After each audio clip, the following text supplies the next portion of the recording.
Ada Bu itu sebelahnya. Ini digunakan untuk apa ya? Untuk itu obatnya. Untuk obat Disolvon sama ada itu. NaCl. Ya. NaCl dia biasanya kombinasi. Bisa juga hanya dokter tertentu, dokter paru tertentu udah kasih NaCl aja. Dia hanya untuk membilas, membersihkan saluran pernapasan. Dia nggak banyak selim. Jadi hanya membilas, membersihkan aja. Supaya biasanya digunakan untuk pasien yang akan dilakukan pemeriksaan dahak pagi hari. Tapi dahaknya kalau pagi hari masih kental, dia udah minum hangat masih kental juga, ya udah nebulizer aja tapi pakai NaCl untuk merangsang dahaknya keluar. Jadi hanya untuk membersihkan, bukan mengobati. Iya. Ya, dia 10 cc itu 10 cc, 1 cc, 1 cc atau 20 tetes. Ya. 1 cc 20 tetes. Jadi 1 cc aja biasanya dikasih, atau 2 cc maksimal dimasukkan ke dalam ininya ya. Ada juga dia NaCl ini sebagai pengencer, menyampurkan antara disolvon sama obat jenis disolvon ya untuk mengeluarkan dahak. Jadi dikombinasi disolvonnya diencerin pakai NaCl. NaCl-nya 20 tetes atau 1 cc, ini 20 tetes. Jadi kurang lebih 2 cc isi obatnya di dalam sini ya. Biasanya kombinasinya ini sama ini. Kalau ini dia sendiri, Ventolin namanya. Ada juga Combifen, ada juga Farbifen, banyak macamnya, beda-beda fungsinya ya. Makanya saya bilang harus sesuai indikasi dokter, karena ada yang untuk Bronkodilator ya. Bronkodilator Sama mukolitik. Dahak. Itu berapa cc? Ini 1 cc. 1 cc atau 2 cc ya? Biasanya 1 sih. 2,5. Oh, 2,5. Ya, jadi satu ini namanya apa ya? Apa sih namanya? Dos ya. Ini satu dosis. Ini 2,5. Ini nggak dicampur, biasanya ini sendiri. Single dose 1 aja ini. Kalau ini kan dicampur, 1 cc, ini 1 cc. Jadi 2 cc. Kalau ini 2,5, udah 1 ini aja. Combifen juga gitu, ukurannya 2 cc sampai 2,5, saya lupa, pokoknya antara itu lah. Ya, Combifen namanya, ada juga Farbifen, itu macam-macam obat obat nebulizer ya. Nah, ini biasanya cara menggunakannya ini dipotek bagian ini, dipotek, terus patah, tinggal dipencet ya. Kayak obat tetes mata sekarang lebih simpel ya. Dan terus handuk buat apa ya? Buat gelah. Iya, buat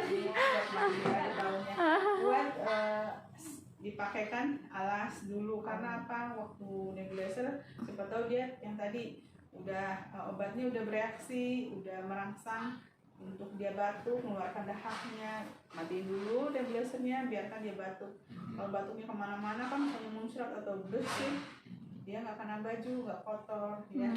Selain itu ini nanti digunakan pada saat selesai nebulizer, dia dahaknya udah batuk-batuk tapi dahaknya masih belum keluar, kemungkinan masih apa kata orang Sunda nyangsang ya, atau sangkut gitu, nyangkut ya, nyangkut di alveolinya atau hulusnya, dia belum keluar, belum lepas, jadi masih nyangkut gitu. Walaupun dia sebenarnya udah mulai encer, jadi dirangsang lah dia pakai Cesvisio tepuk ini sebagai alatnya. Handuk ini gunanya ya. Terus apa lagi? Minum air hangat. Ini air hangat kuku lebih lah ya. Kurang lebih 37 derajatan, 7,5. Ini untuk menyamankan daerah saluran pernapasan, dan juga untuk apa ya, kalau panas itu kan dia melebarkan, dilatasi, jadi lebih mudah membuka saluran pernapasannya, sehingga dahak yang ada di yang nyangkut tadi lebih mudah keluar pada saat dia batuk.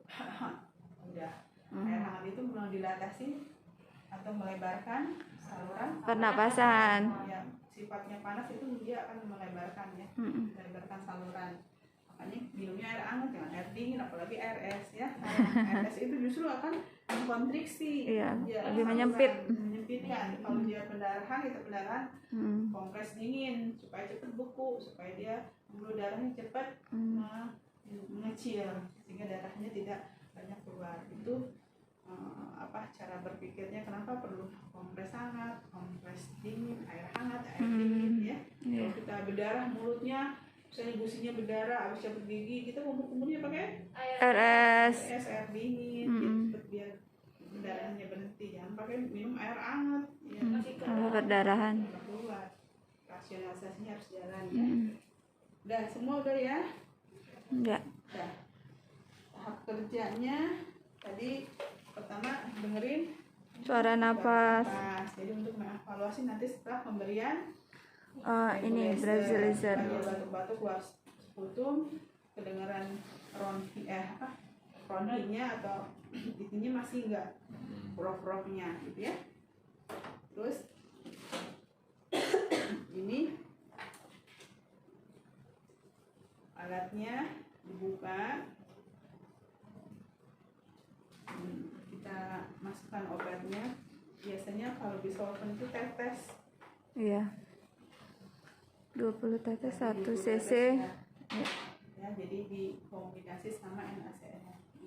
Tesnya dihitung 1, 2, 3, 4, 5, 6, 7, 8, 9, 10, 11, 12, 13, 14, 15, 16, 17, 18, 19, 20. Kita tesnya. 1 cc. Dia bentuknya kayak gini, jadi cukup ditetesin. Terus ditambah tadi NaCl. NaCl-nya disedot berapa cc tadi?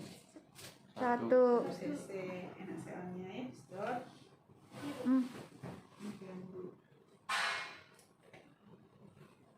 Pasiennya kooperatif.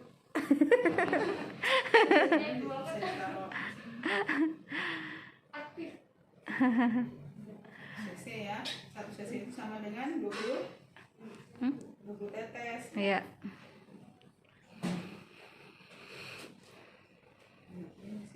Jadi kurang lebih segini obatnya. Kalau 2 cc, yang rata-rata sih 2 cc obatnya. Yang udah single dose tadi 2,5 cc. Jadi kurang lebih seperti segini, lebih dikit. Gak pernah sampai penuh, gak boleh sampai penuh ya. Iya. Kapasitasnya hanya maksimalnya sampai 4 cc. Iya kan? Oh 6 cc lah. 6 cc tapi jarang 6 cc. Biasanya pemberiannya rata-rata 2 cc, kalau enggak 4 cc. Kalau 4 cc segini. Ini yang paling atas 6 cc juga sih. Lihat. Cc-nya ada kan? Iya. Rata-rata sih 2 cc segini. Ya. Hah? Lebih ya? Iya lebih dikit. Lebih dikit, tapi kan 2 cc ya. Iya bu. Iya. Ya, jadi antara itu ya, begitu baru kita tutup. Tutup, kemudian kita bunyikan. Saya nyalakan. Ada uapnya. Ada asap yang keluar. Uap. Ya, nah, asap ini adalah obat. Obat ini yang harus dihisap si pasien. Jadi kita ajarkan ibu, ini yang keluar asap obat. Ibu harus dihisap ya, dihirup. Mulutnya dibuka. Jadi kalau takutnya kalau dia mulutnya nggak dibuka ngap jadi. Karena dia harus ngisep terus obatnya, terus Buang napas. kan harus napas itu kan harus inspirasi Dan ekspirasi. Kalau dia ngisep obat lewat hidung, jadi ekspirasinya keluarnya lewat mulut gitu. Tapi jangan ditiupin, jadi dibuka aja mulutnya, jadi keluar yang CO2-nya. Jadi obat yang berasapnya dihisap sama dia, ya. Dan setelah dinyalain, pasang, jadi handuknya. Jangan dinyalain ya. Iya. Keluar. Terhabis. Kalau booster dia mulutnya harusnya gede, padahal nggak usah gede. Ini gede. Oh ini yang gede. Nanti biar enak lepas. Pas fisioterapi dada ya. Jadi kalau di ruangan dia misalnya handuknya nggak belum atau modifikasi pakai tisu. Yang penting pada saat dia bersin atau batuk nggak kemana-mana kan itu penyakit juga. Iya. Nah, bersihnya batuknya. Coba bayangkan kalau pasien COVID, ya, itu virusnya bisa lari kemana-mana, ya. Jadi perhatikan obatnya tadi segini ini kurang lebih habisnya kalau terus menerus sampai istirahat ya 10 menit sampai 15 menit. Ya, jadi setelah ini berasa tetapkan ke pasien.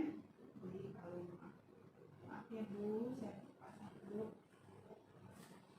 Ya, udah pas Bu. Baru ibunya suruh Bu disap ya obatnya. Ininya nggak bolong ya, ini sebelumnya nggak bolong. Bukan ada bolongannya kecil, nggak bolong gede gini, jadi abang nggak banyak keluar. Kan kalau bolong berarti asapnya juga banyak keluar. ya. Bolongannya titik-titik doang, cuma bolongannya lepas. Jadi ibu isep ya obatnya ya. Mulutnya buka supaya napas keluar napasnya dari mulut aja. Diisep terus, diisep. Kalau dia efektif ngisepnya, dia akan terasa lama-lama dia ya tadi Pengen batuk. sampingnya batuk itu untuk dia membantu mengeluarkan darah, ya. Jadi bilang Bu, kalau misalnya kamu banyak kegiatan gitu, ini obatnya kurang lebih sekitar 10 sampai 15 menit. Saya akan tinggal dulu sudah tanggal 11 misalnya, nanti saya akan kembali 15 menit kemudian. Kalau ibu merasa capek, kalau pasiennya udah familiar dengan alat ini, kan dideketin nih, ibu bisa stop dulu dengan dimatikan, kan cuma matiin ini doang. Sorry. Nggak enak Bu. Nggak enak ya, iyalah. Nanti pakai masker ya. Sorry Bu. Nanti kalau batu bukan itu ya Bu. Jadi gitu ya, boleh dimatikan dulu, pasiennya dilepas maskernya. Taruh dulu, boleh taruh dulu, tapi jangan tertidur ya, soalnya takut Tumpah. tumpah airnya. Jadi begini posisinya sampai 15 menit, biasanya airnya mengering, obatnya udah habis, ininya udah kering, baru kamu matikan, artinya udah selesai. Terus kalau sudah gimana Bu, sudah selesai, ada rasa ingin batuk, kalau dia misalnya belum nih, kasih air hangat, karena itu tadi efeknya agak pahit ke mulut. Makanya kenapa diberikannya sebelum makan. Jadi mulutnya tuh terasa pahit. Tadi kan gak enak ya? Iya Bu, nggak enak. Apalagi ke mulut. Jadi ke mulut tuh rasanya gak enak, gak nyaman. Apa kayak kering-kering gitu. Belum pernah sih yang nyobain, saya juga belum pernah sebenarnya. Kata pasien aja. Pasiennya suruh kumur-kumur, kalau enggak boleh langsung diminum. Ini air matang ya, jangan air matang. Ya, air matang dalam keadaan hangat. Lebih panas sedikit lah, kalau pasiennya kuat diminum, terus tunggu beberapa saat. Kalau dia udah dekatkan, kalau dia belum batuk, kamu kan nggak nungguin dia batuk gitu, nggak. Kamu misalnya ada tindakan lain, dekatkan aja ini pos putung, terus kamu ajarin ke pasien, Bu kalau batuk udah keluar dibuang ke sini ya. Terus nanti kalau udah taruh di bawah lemarinya, yang bisa dijangkau pasien atau keluarga pasien, ada lebih lebih enak bisa bantu. Jadi jangan taruh di tempat di meja atas, ntar sangka keluarganya minum lagi. Jangan pernah ini pos putung sama bener ada di kelas 3 di ini. Jadi dia pakai minum. Ya Allah. Susternya nggak ngasih cairan di sini. Terus pas saya mau ngasih, Pak, ada tempat buang, ada. Lupa ini apaan? Teh suster. Iya, saya pikir dikasih gelas sama suster buat minum. Ih, Bapak ini buat buang air, buang dahak, bukan buat minum. Jadi diisi teh sama dia. Minum buat pasiennya katanya. Astagfirullah. Karena susternya kurang edukasi ke pasiennya, begitu dari isi. Risal ya. Lebih bahaya lagi kalau risal itu diminum, disangkanya sirup. Ya Allah. Ya, Iya benar. jadi kita harus edukasi ke pasien, jangan lupa. Pak, kalau dahaknya keluar, Bapak batuk, dahaknya keluar, buang ini ada cairannya untuk Membunuh. supaya kumannya mati ya. Jadi Bapak buang sini ya. Nanti simpennya di Simpati. Kalau pasiennya udah teredukasi, udah tahu nggak, kalau dia agak susah ke bawah boleh, yang penting dia udah diedukasi dan dikasih tahu, keluarganya udah kasih tahu, jangan sampai keluarganya ini ditaruhin teh sama dia sendiri Syol. ya, karena kurang edukasi ya. Makanya dia sampai sini ya. Ya. Pasiennya misalnya udah kasih air hangat, udah minum, masih juga belum batuknya belum efektif, darahnya belum keluar. Nah, ibu bisa duduk sedikit, kalau ibunya nggak terlalu susah kita dudukin. Duduk ibu, kita ajarin batuk efektif dulu. Jadi karena batuk sih batuk, tapi darahnya nggak keluar karena batuknya kurang efektif. Ya, kita ajarin dulu batuk efektif. Caranya, ibu ikutin saya, perhatikan, saya akan memberikan arahan untuk cara batuk yang efektif. Jadi ibunya suruh tarik nafas 3 kali, buang nafas, yang hirupannya 3, tahan, terus beberapa detik baru batukin. Sampai 3 kali. Saya nggak pakai masker ya. Tadi lagi nyontohin apa ya tadi tuh? Nah, tarik nafas panjang. Tarik nafas panjang lagi 2 kali. Yang ketiga, nafas panjang, tahan beberapa detik. Batuknya tuh Keluar. terarah, batuknya efektif, namanya batuk efektif ya. Caranya mudah kan? Ya. Tarik Setelah nafas contohin, ya. pasiennya jangan lupa suruh lakukan. Iya. Itu namanya kita melakukan edukasi yang benar. Setelah kita contohkan, pasiennya suruh praktek. Praktekkan. Ibu coba dilakukan. Tarik nafas panjang 1 kali lagi. Tarik nafas panjang, tahan, batukan. Berhasil edukasinya. Jadi edukasinya seperti itu. Ya. Kalau batuk efektif belum menolong juga, ya namanya juga baru obatnya baru 1 kali pemberian, mungkin belum merangsang untuk ini ya. Kita lakukan perangsangan yang kedua dengan cara tepuk. Kita tahu kan tadi dahaknya ada di bronchioles atau bronko ya, yang ada cabang-cabangnya itu sampai akun. Nah itu dia bersarangnya di situ, nyangkutnya di situ ya. Mungkin obatnya belum efektif ke pasien ini, bandel dahaknya kental banget ya. Kalau COVID itu kan Iya, lebih lengket katanya. ya. Katanya yang batuk. Jadi Kalau saya lengket banget, itu susah keluar, dia nggak bisa, dia harus saksen ya kalau gitu ya. Nggak tahu ya kalau di ICU. belum tahu, saya enggak. Nggak boleh ya, dekat-dekat ya. Iya. Dekat-dekat nggak boleh, tapi yang kata yang udah dokter jelaskan seperti itu, dahaknya tuh lengket banget, susah keluar. Ya, selain pemberian antibiotik, makanya dikasih juga itu obat-obat untuk paru-paru. Terus kita tepuk-tepuk, lakukan tepuk-tepuk.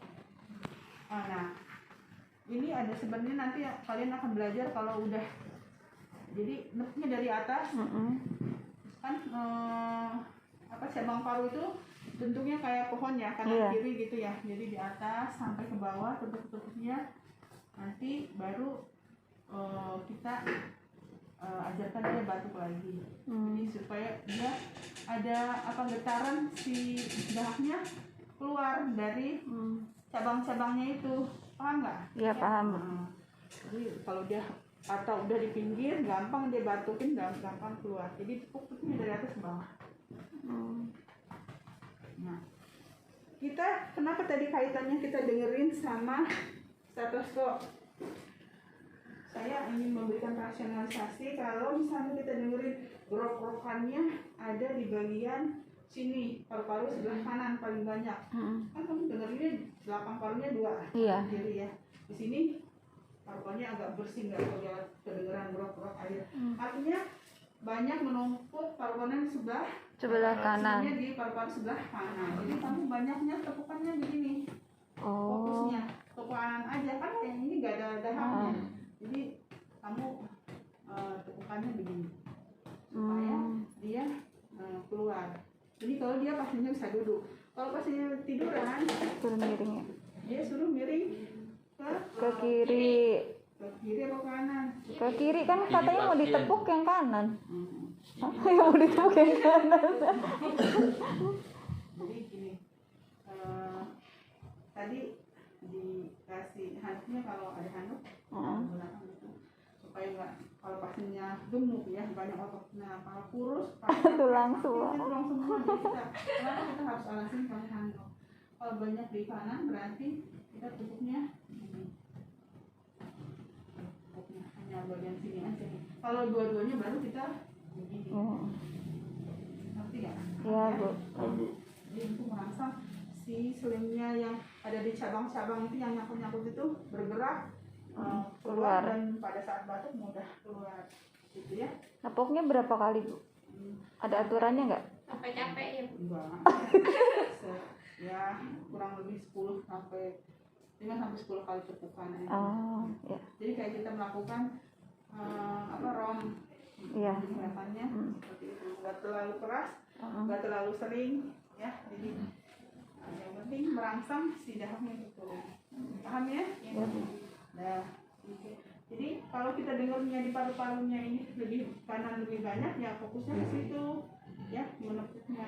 Kalau dua-duanya baru dua-duanya. Kalau sebelah kiri ya sebelah kiri. Gitu ya.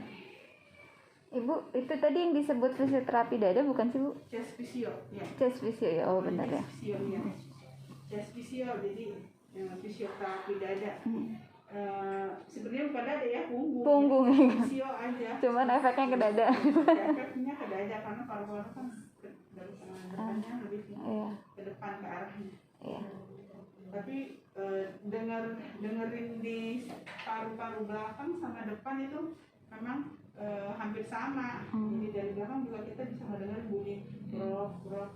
Pernah diajarin kalau getaran 77 gitu? Iya. Pemeriksaan Apermitus ya. kemarin ya? Nah, kan ada kan. Oh, ini belum ya. Ya. Yang ini belum, Bu, kan baru. Nanti pemeriksaan Dada. sama Pak Pung ya. Iya. Iya, Pak Kum, Bu Ana, Bapak Putri. Nanti yang diajarin ya. Kenapa nanti dikaitkan, oh iya, kenapa kita harus melakukan ketujuh untuk mendengarin apa, fungsinya untuk apa ya. Udah ada yang ingin tanyakan? Udah selesai tadi.